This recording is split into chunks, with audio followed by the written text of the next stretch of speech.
শোনো বইনেরা, তোমাদের যাদের বিয়া হইছে, যাদের স্বামী আছে, যারা স্বামীর সংসার করো, আল্লাহর দুহাই লাগে কোন স্ত্রীর পাও যেন তার স্বামীর শরীরে না লাগে। কোন স্ত্রীর পাও যদি তার স্বামীর শরীরে লাগে, যে স্ত্রীর পাও তার স্বামীর শরীরে লাগলো গো মা বোনেরা, সেই পাও জাহান্নামের খড়ি হবে।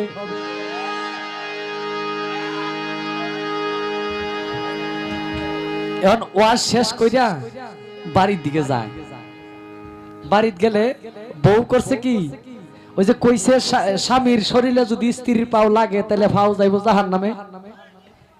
এখন বউ একটা ফাড়ি লইয়া খাট তৈয়া মাড়ি থুচ্ছে, জামাই ওয়াজের সুরে ডাহে,